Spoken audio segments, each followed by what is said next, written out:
Amado Dios, te damos infinitas gracias por tu bondad, por tu misericordia, por tu fidelidad. Porque tú eres un Dios bueno, Señor, en medio de todas las situaciones complejas que vivimos. Nunca podemos olvidar que este es un mundo caído, donde hay presencias malignas, pero también donde está tu presencia, a quien debemos acudir en los momentos más complejos, más complicados, más tristes que podamos pasar. Enséñanos en tu palabra, Señor, a aprender de nuestro amado Señor, que también vivió momentos muy difíciles. Y Él nos da una enseñanza en su palabra de cómo enfrentarlos. Alabamos, bendecimos tu nombre, Señor, y queremos ir a tu palabra.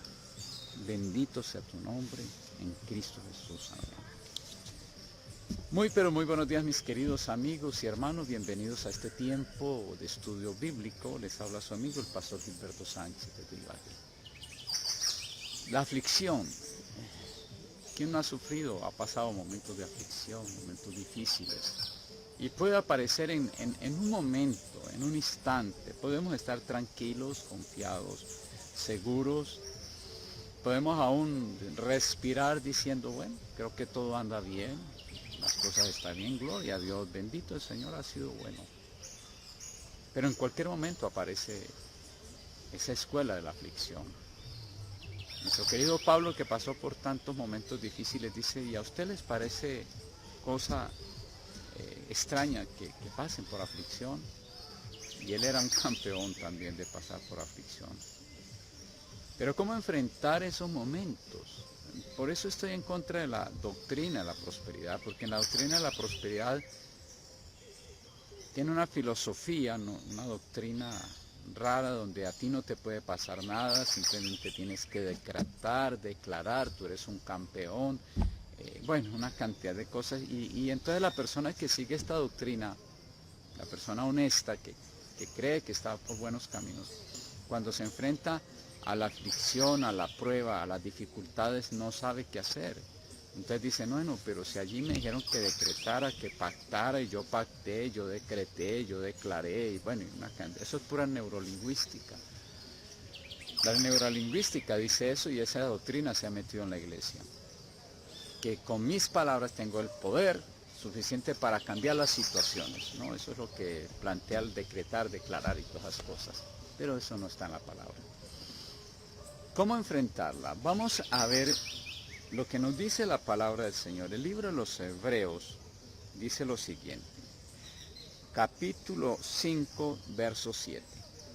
Y Cristo en los días de su carne, con gran clamor, dice, y Cristo en los días de su carne ofreciendo ruegos y súplicas con gran clamor y lágrimas, al que le podía librar de la muerte, fue oído a causa de su temor reverente.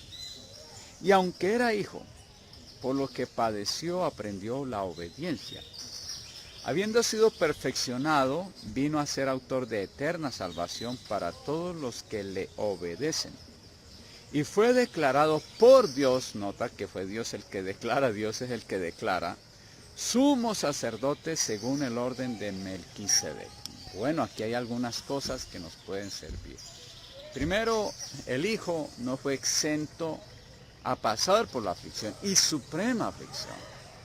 El Hijo pasaría para aprender obediencia. Dice acá, y Cristo en los días de su carne, cuando sufrió en la carne, ofreciendo ruegos y súplicas con gran clamor y lágrimas. La oración, Salmo 50, habla de eso, la alabanza y la oración con clamor, lágrimas. Esos momentos realmente lo llevan a uno a clamar delante de su Señor. Con gran clamor y lágrimas al que le podía librar de la muerte. Él sabía que el Padre podía librarle de esa situación. Ahí es donde nos encontramos muchas veces en el dilema y decimos, bueno, si Dios es poderoso, para cambiar esta situación, ¿por qué no lo hace? Y obviamente que Dios tiene poder para cambiar cualquier situación, por más difícil que sea. Pero detrás de todo ello hay un propósito del Señor. Hay un propósito supremo con nosotros y eterno. Por favor, pensemos en la eternidad. No nos quedemos miopemente pensando en el mañana, sino en la eternidad.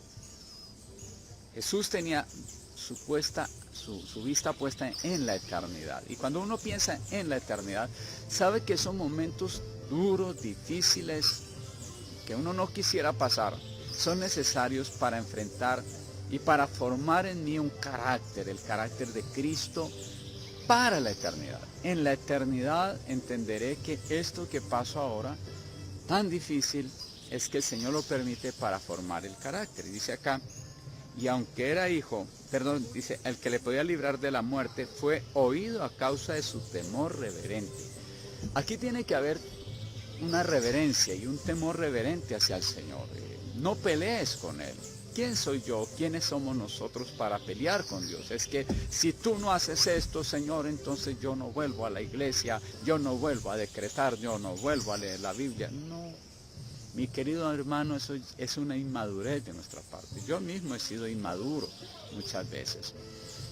Y poco a poco he aprendido que eso es tonto. Y le digo, Padre, no quiero ser tonto, ya esas pataletas de niño no puedo. Dice, a causa de su temor reverente. Cuando uno habla con el Padre debe saber con quién está hablando. No es el Dios que le pintan a uno, es el Dios de los ejércitos, el Dios de Abraham, de Isaac, de Jacob. El Dios todopoderoso, el Elión, el gran Dios de Israel. Entonces, ¿quiénes somos nosotros para pelear y a ponerle condiciones? Dice, a causa de su temor reverente. O sea, hay que entrar a la presencia de Dios con reverencia, con un respeto sumo. Y aunque era hijo, y era el hijo amado, por lo que padeció aprendió obediencia hasta el final. Recuerda, el mismo Señor Jesucristo dice, no todo el que me dice Señor, Señor entrará en el reino de los cielos, sino el que haga la voluntad de mi Padre que está en los cielos. La característica del cristiano es obediencia al Padre. Ese es el verdadero, y eso ya hay que aprenderlo. Y fue declarado por Dios obediente, y habiendo sido perfeccionado en la fe perfeccionado a través de la prueba, vino a ser autor de eterna salvación para todos los que le obedecen. Era el único medio. Él tenía que ir a la cruz, que le causaba terror. Bueno, hay muchas explicaciones. Obviamente, el dolor físico sería terrible, espantoso, pero algo también que podía espantarlo a él era que iba a perder la comunión que había tenido por toda la eternidad con su Padre, y en ese momento en que cargaba todos los pecados de nosotros en su cuerpo, él exclama, ¿por qué me has desamparado? Porque ahí se sintió la absoluta soledad, en el sufrimiento más agónico. Entonces, cuando hablamos de formar el carácter,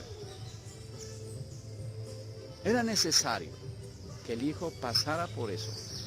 Dice, para ser autor de eterna salvación para todos los que le obedecen. Sin la cruz del Calvario no hay salvación.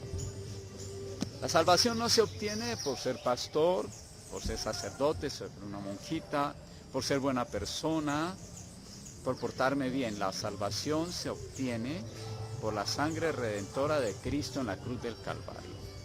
Tú puedes ser una excelente persona, moralmente todo el mundo te aplaude, pero si no reconoces que solamente te salvas por la sangre de Cristo, mi querido hermano, en ti hay orgullo, y el orgullo es el principio de Satanás, y no vas a ser salvo. Creo que el problema de los que nos creemos buenos es el orgullo, y el orgullo es un principio de Satanás. Entonces dice acá la palabra que a través de la obra de la cruz, Él provee salvación al ser humano. Dice, y habiendo sido perfeccionado, vino a ser autor de eterna salvación para todos los que le obedecen. y fue declarado por Dios. Nota que el que declara es Dios. Yo no tengo poder para declarar, decretar y todas las cosas que se han inventado. Sumo sacerdote según el orden de Melquisedec. O sea, logró llegar a ser sumo sacerdote a través de la aflicción. Ahora veamos cómo enfrenta la aflicción el Señor. Nos da un parámetro la Biblia de cómo enfrentar la aflicción. Porque todos en cualquier momento tendremos aflicción. Puede que estés pasando momentos preciosos de refrigerio, pero llega la aflicción. Yo he pasado y noto que en mi vida ha habido tiempos de refrigerio preciosos. Pero en cualquier momento, volvemos a la aflicción. Capítulo 26 de San Mateo. Entonces llegó Jesús con ellos a un lugar que se llama Getsemaní, con los discípulos, sus cercanos, sus amigos. Y dijo a sus discípulos, sentaos aquí entre tanto que voy allí y oro. Allí no estaban las multitudes, allí no estaban solamente sus discípulos. Y se fue a orar. La aflicción se debe enfrentar y es un taller de oración. La oración, la adoración, la alabanza, como dice el Salmo 50, hace 30 años, pues aprendí algo de esto en un momento de aflicción muy difícil en Nicaragua. Estábamos con mi esposita como misioneros allí recién llegados. Y en una situación bien compleja, en el Salmo 50, 14 al 15, dice, sacrifica a Dios alabanza y paga tus votos al Altísimo e invócame en el día de la angustia, te libraré y tú me honrarás. Aquí habla de la alabanza, porque la alabanza le mantiene a uno enfocado. Y la alabanza es la exaltación al Señor. Y allí entonces Satanás pierde todo terreno, porque en lugar de la queja avanza, pero ¿por qué? ¿Y cómo es posible? Comienzo a alabarle y le digo, Padre, no entiendo, esto es difícil, es terrible, soy torpe, no entiendo, pero voy a alabarte. Yo me acuerdo que aquella vez le decía, Señor, así me muera, voy a alabarte. Y comencé con mi esposa a alabar al Señor. Y comencé a alabarle y el Señor me dio el don de lenguas y el cántico nuevo. Sacrifica a Dios alabanza y paga tus votos, y allí es donde tú puedes hacer un voto, no pactos, no, voto, y decirle, bueno, Padre, de pronto es alguna situación, algún pecado inconfesado, alguna situación que el Señor quiere cambiar en nuestra vida, y entonces aprovecho para hacer un voto, como lo hacía Pablo, hizo votos. Señor, con la ayuda de tu Santo Espíritu, yo hoy hago el voto de ser fiel en ti en tal o cual cosa. E invócame en el día de la angustia. Hay que invocar al Señor. Te libraré y tú me honrarás. Y efectivamente eso pasó hace 30 años y el Señor hizo un milagro. Bueno, y comienza a orar el Señor. Dice acá, sentaos aquí entre tanto que voy allí y oro.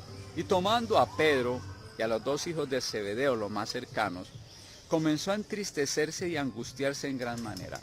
Querido hermano, ellos lo vieron, estaba angustiado, seguramente caminaba de un lado para otro. Ellos vieron la angustia porque fue escrita por Mateo y el maestro está angustiado, nunca lo habían visto así. La situación no era fácil. Entonces no trates de super espiritualizar y decir, bueno, gloria a Dios, y alguien se acerca y dice, sí, estoy pasando, pero bendito al Señor, yo soy un campeón en la fe. Da rienda suelta a esas emociones. No, dicen los psicólogos, nunca hay que reprimir esas. Si tienes que llorar, llora. Saca un sitio para ir. Pero sobre todo busca compañía. Él es el Dios. El Señor Jesús es Dios. Pero buscó a sus amados discípulos. Busca siempre compañía. No puedes estar solo. Busca, queridos hermanos, que oren por ti. Y diles, mire, estoy pasando por un tiempo de aflicción. No seas tan orgulloso. Hay hermanos cristianos que a mí me habían enseñado eso, no muestres el cobre, tú eres un hombre de fe, Gilberto, anda tranquilo. Y por dentro me estaba muriendo. No hagas eso, eso es orgullo. Busca amigos cristianos que oren por ti. De pronto no te pueden solucionar el problema ahí, pero ellos van a orar por ti. La Biblia dice, llevad los unos las cargas de los otros. Y yo procuro hacer eso, buscar amigos queridos que me ayuden. Les digo, mire, estoy pasando momentos difíciles, la cosa está compleja. Ore por mí, ayúdeme, acompáñeme, necesito ayuda. No se aísle. Dice que lo buscó y se angustió delante de ellos. No trató de apantallar, somos pantalleros muchas veces. Bendecido en victoria con un edificio en la gloria. Pura arrogancia. Y se angustió en gran manera. Entonces Jesús les dijo a ellos, mi alma está muy triste hasta la muerte, quedaos aquí, verá conmigo. De pronto les dijo, estoy desesperado, angustiado. De pronto aquí es muy corto lo que dice. Pero colocó delante de ellos todo lo que había. Eran sus amigos. No se aísle, por favor. Lo que quiere Satanás es aislarnos y llenarnos de ideas en la cabeza terribles y de pronto tomar decisiones espantosas.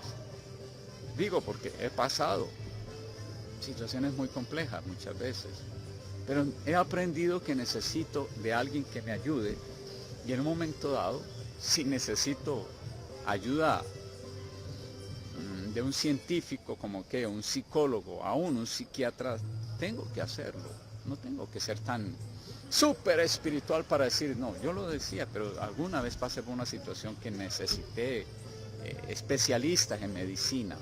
La gente se enferma del corazón y eso no es falta de fe, de un riñón, lo que sea, pero nuestro cerebro a veces se enferma y necesita ciertas cosas para al menos calmarnos mientras.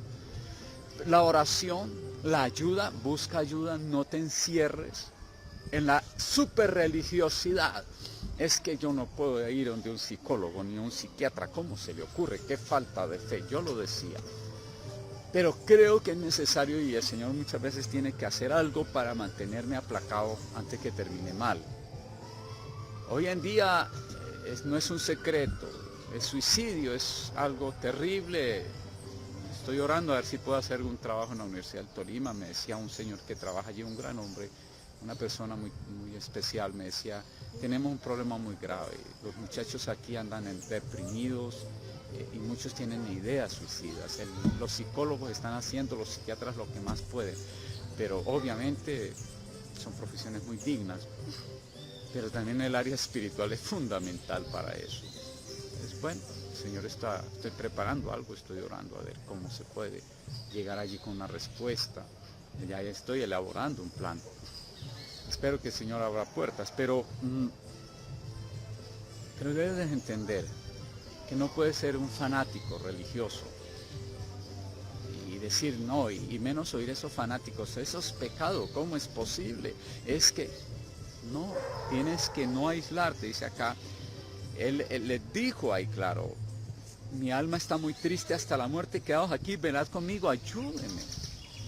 Obviamente ellos no podían darle una mano, pero sí tenía que estar allí con él, necesitaba verlos a ellos. Yendo un poco adelante, se postró sobre su rostro orando y diciendo, Padre mío, si es posible, pase de mí esta copa, pero no sea como yo quiero, sino como tú. Señor, no quiero. Y en Lucas, el médico amado, dice que vino un ángel para fortalecerlo. Hay algo en esos tiempos y se necesita. Yo mismo oro y le digo, Padre, que mi fe no falte. Si notas en Mateo antes, el Señor le dice a Pedro, Pedro, Satanás os ha pedido para zarandearos como a trigo. Te va a pegar un estrujón Satanás. Pedro le hubiera dicho, yo le hubiera dicho, Señor, pero tú le dijiste al Padre que yo no pase por eso. Y el Señor le dice, yo solamente le pido a mi Padre que en tu fe no falte, porque es el Padre el que decidió que Pedro pasara por esa situación. Era necesario para Pedro. Y el Señor le dice, porque una vez que pases por esa prueba, tú tienes que venir y fortalecer a tus condiscípulos. Es necesario, Pedro. Es doloroso, pero es necesario. La aflicción, como decía un querido hermano que está en la presencia del Señor, él decía algo que a mí no me gustaba al principio. Decía, la bendita aflicción. La bendita aflicción. Y yo decía, no, pero es que a mí no me gusta eso. ¿Y a quién le gusta eso? No, pero es necesaria. Verso 39, yendo un poco adelante, se postró sobre su rostro orando y diciendo, Padre mío, si es posible, pase de mí esta copa, pero no sea como yo quiero, no se haga mi voluntad, sino como tú lo has determinado, porque es que Dios, la voluntad de Dios es buena, agradable y perfecta, aunque al principio es dolorosa y no la entendemos muchas veces, aunque ¿quién quiere pasar? Pero es necesaria. Por eso la religiosidad es terrible. Porque la religiosidad mete a la gente en una burbuja de que si tú vas a esta iglesia, de que si tú haces eso, no te va a pasar nada. La religiosidad es lo más terrible que hay. Hay que romper ese paradigma religioso de que si yo hago esto no me puede pasar nada negativo. Bueno, cuando yo veo esto no es negativo. Dice bien claro la palabra y sabemos que a los que aman a Dios todas las cosas le ayudan a bien. Entonces yo siempre he considerado y voy poco a poco madurando en que no suceden cosas negativas sino necesarias. Necesarias. Verso 40, vino luego a sus discípulos y los halló durmiendo y dijo a Pedro, ¿así que no habéis podido velar conmigo una hora?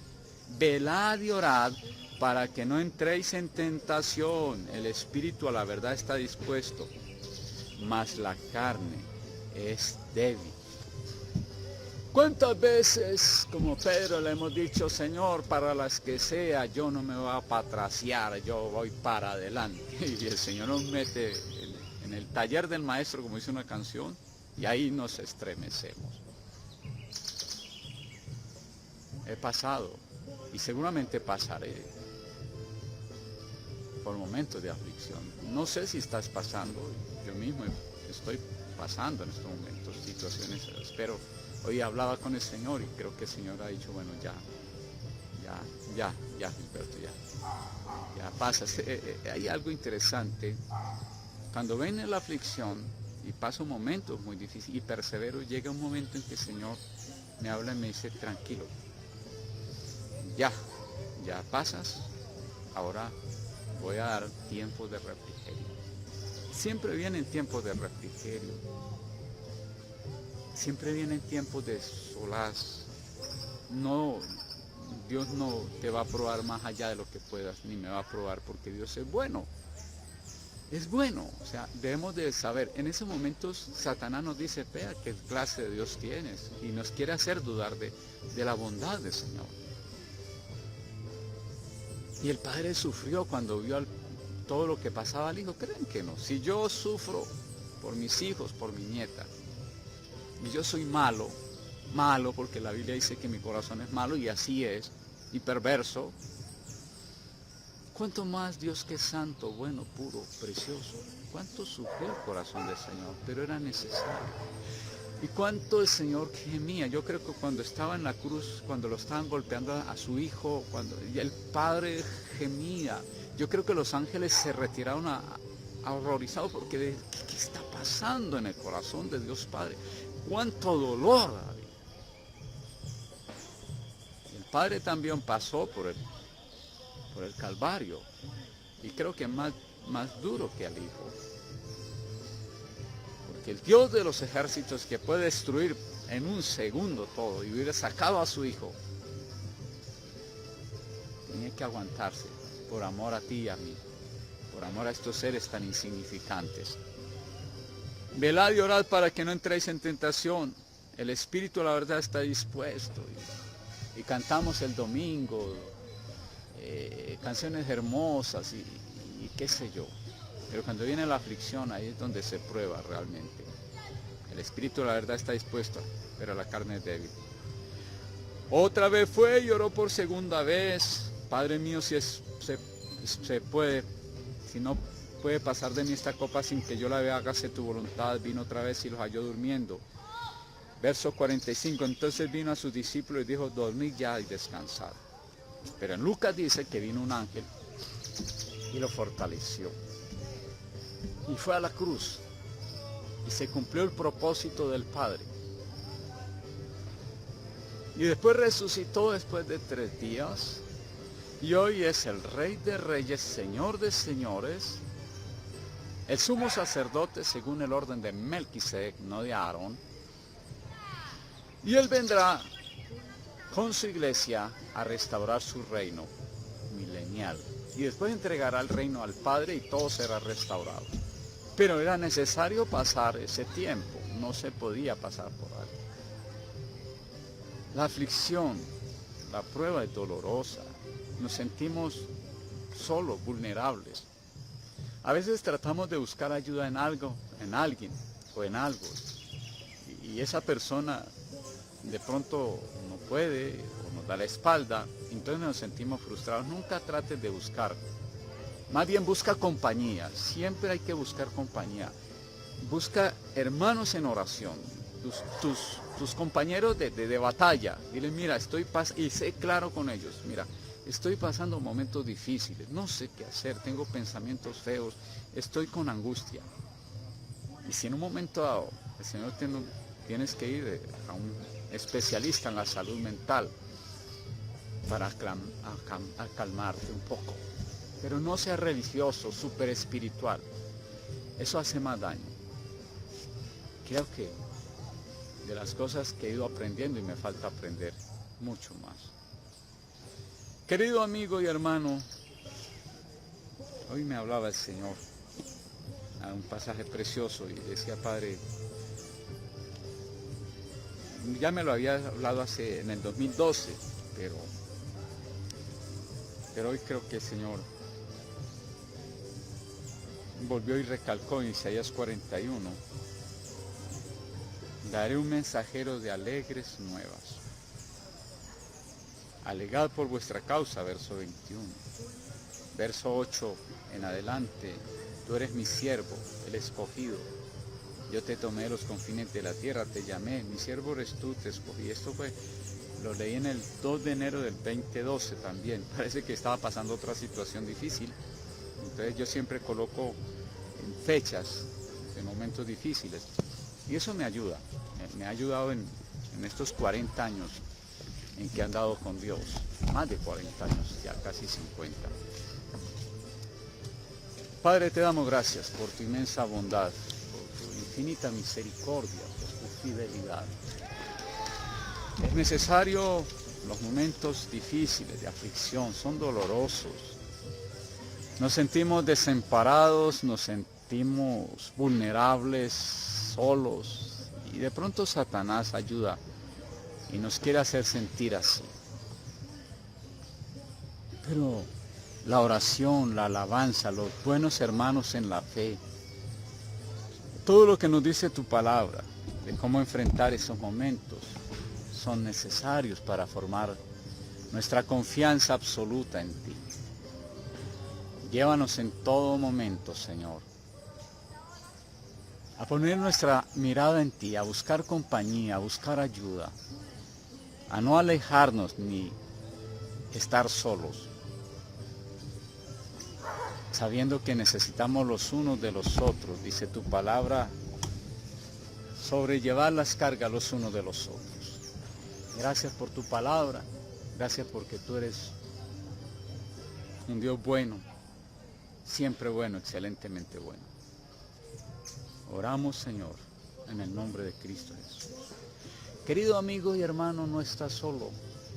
Hay un Dios que te ama. Busca compañía, busca ayuda. Busca el rostro también del Señor.